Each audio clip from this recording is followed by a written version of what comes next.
Hey everyone, welcome to Craven Something Scary, where it's all horror all the time.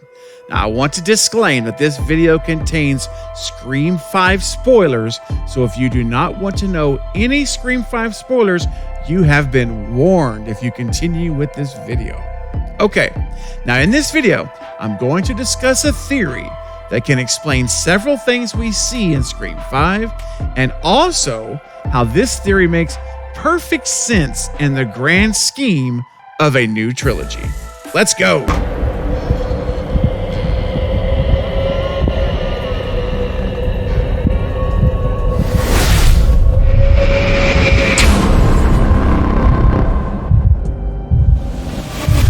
So there has been a ton of speculation since Scream 5 was released around the question of whether or not Amber and Richie acted alone, or if there was a third killer and mastermind involved with the murders in Scream 5. Now, I think that it's a real possibility and that we have good reasons to believe that not only was there a third person involved, but that third person is none other than Stu Macher. Now, Stu being the third killer explains several things, okay? I'm going to give you basically 3 reasons why Stu Macher being the third killer or mastermind in Scream 5 really makes a lot of sense, okay? So number 1, let's get started. The first reason that I believe that Stu Macher, being involved explains the following. Number 1, it's why no one in the movie refers to Stu as being dead, deceased, or that he died, or that he's in the grave, or any of those type of variations. Now, Stu is mentioned 4 or 5 times in the movie, and not one single time when his name comes up does anyone mention him in the tense that he's dead. It just doesn't happen. I listened closely for this, and it never happens in the movie, because that is all it would have taken to shut all of this down. But Radio Silence chose not to do that, and thus Stu being alive is absolutely legit and plausible for any of you who hold that view. It's absolutely plausible.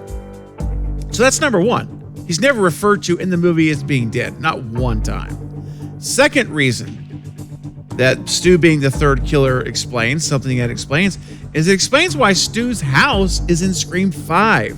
I mean, the whole reason Stu's house was in Scream 5 was to give us a non-verbal clue that he's involved. With Stu being the mastermind, he would have recruited Amber and likely brainwashed and manipulated her with all of the, there's not been a good stab movie since the original motive that they had, which of course, the original was when he was committing the murders, which that makes complete sense, right? Totally makes sense. So yeah, of course he'd be saying that. So he's young, or she's young, I should say, and easy to manipulate. And since she was living in his house, he worked on her until he had her on board with Richie, or maybe Richie worked on her, after Stu and Richie connected. Maybe Richie was the one that was manipulating her versus Stu, but either way, Stu was behind it. Maybe it was just the other way around. Maybe it was Richie first. But either way, she's living in his house. So he wants that to be a part of these events.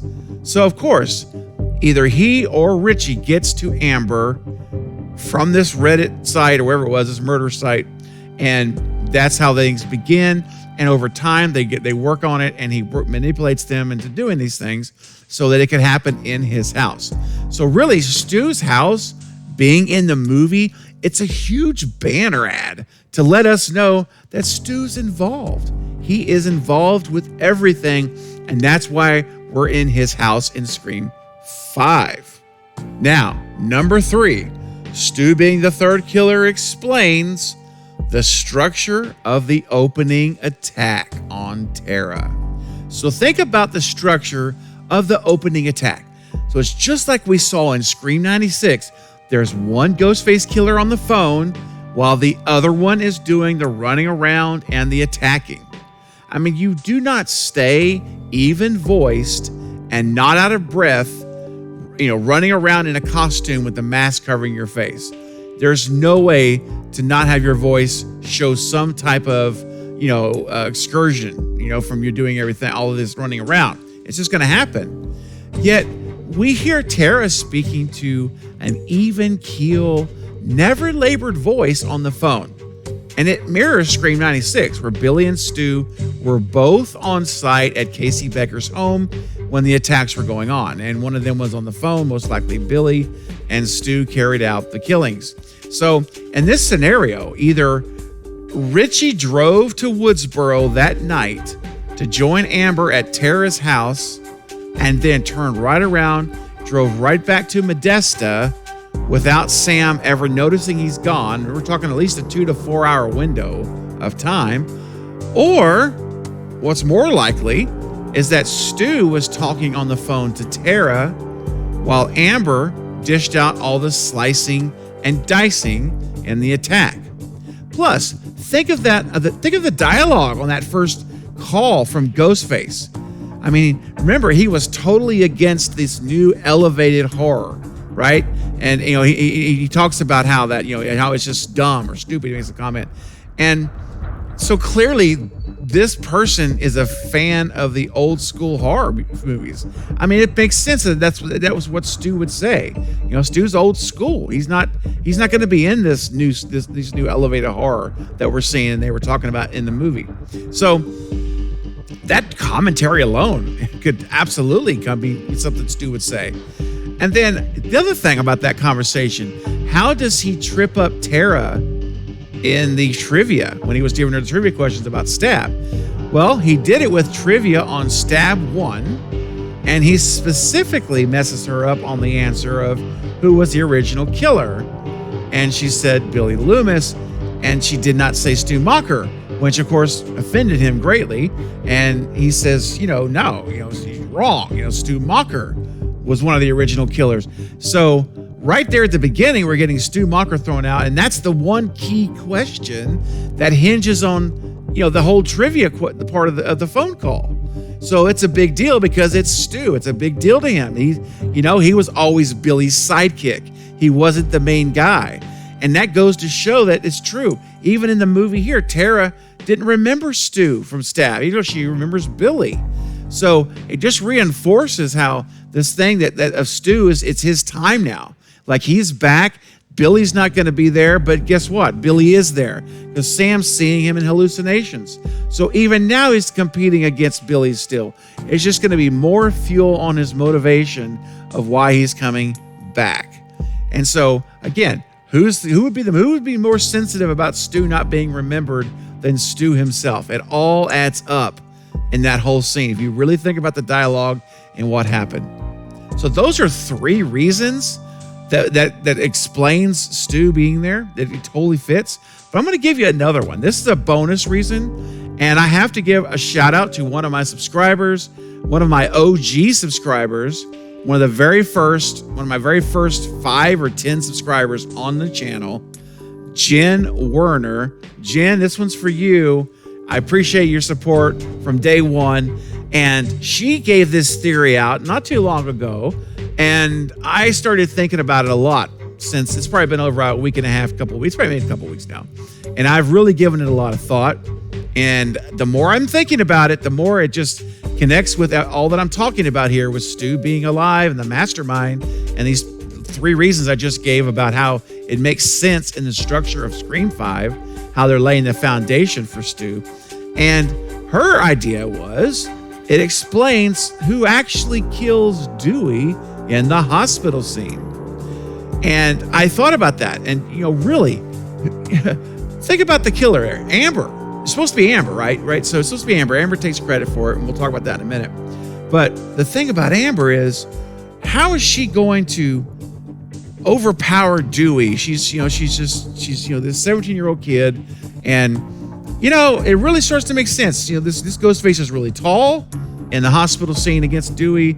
And I don't know, there's something there. And for the fact that they see that Dewey gets stabbed in the stomach, but not just stabbed, and chop, chop, chop, like Amber likes to do in a lot of the scenes, she actually, pulls the knife up, just drags the knife up his sternum.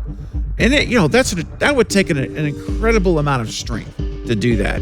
I just don't think Amber's got that kind of strength. So, it's something to think about. And again, I call this a bonus because I haven't fully vetted out whether or not I'm on board with it 100%. But I have to tell you, it's growing on me. And when he said it's an honor, Ghostface says it's an honor. Now, some say, well, that's an honor because Amber, he's one of the OG, and Anthony, that's a big deal to Amber. Okay, I see that, but it also would be an honor for Stu because talking about OG, Stu is an OG, and so is Dewey. He was there that night, so how much more of an honor would it be to finally kill him? It's an honor. It's done. I did. I got knocked off one from that night. I've got two more on my sight. So I think that it's definitely worth considering. And Jen, I love the idea. I'm still thinking about it, as you can tell.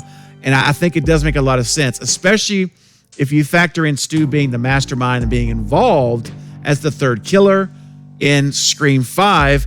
This could be the one kill for Stu. This is the one in the whole movie that's Stu. Everything else is Amber and Richie, mostly Amber. But this could be Stu's kill was against Dewey because she makes some valid points. So I don't know. I think there's something to that. Now, speaking of that, if someone with the objection I've heard to this is, well, why did Amber take credit for killing Dewey? At the end, and the answer to that is really simple. It was just not the right time to reveal that Stu's the mastermind behind everything. I mean, Stu probably even told Amber, "Hey, I'll take the satisfaction of killing Dewey, and you can take the credit for killing Dewey." Something like that. So I believe Stu simply told them to not reveal he's part of it. It's not the right time.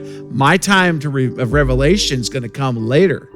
And so, this is wasn't the time. So that's a simple answer to why Amber took credit for it. And then I've also heard the question of what could possibly be Stu's motive to do this after 25 years? It's been too long. Well, listen, as long as Sidney is alive in the Scream universe, Stu always has a motive.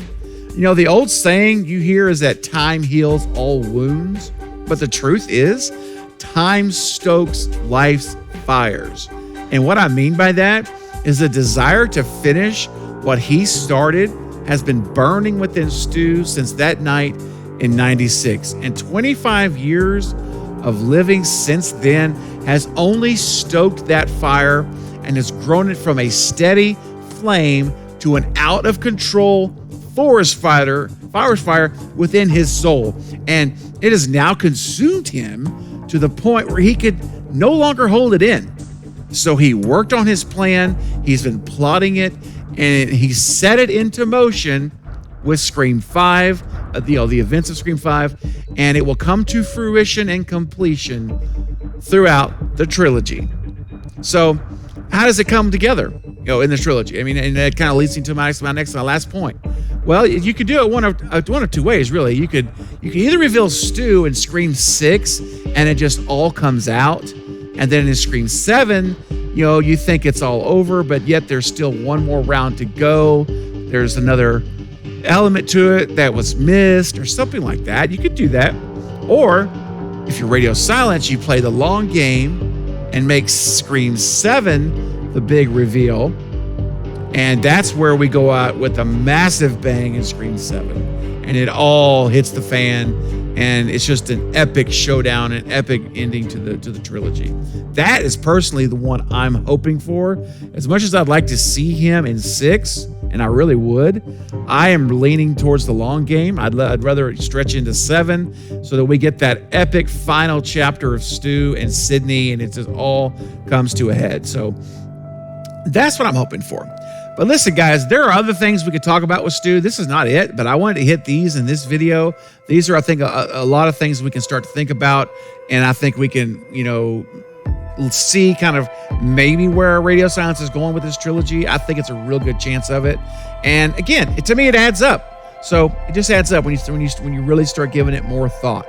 All right, everyone. I want to know what you think about the idea of Stu being the third killer in Scream 5 or the mastermind. What do you think about my 3 reasons, and plus, I guess, my 4th bonus reason of how it explains, how Scream 5 explains how Stu was involved with the events we talked about. So tell me what you think about all that. Leave me your opinions, your ideas, your thoughts, and what theories you have for Stu coming back, or if he's back or not. Leave your comments below right now. I'd like to talk to you about it. Let's discuss it together. Well, that's going to be it for this update, everyone, but I will be back soon with more Scream 5, Scream 6, and lots of other horror content. So don't forget to like and subscribe. And until next time, this is Craven Something Scary, where it's all horror all the time. Thank you for watching.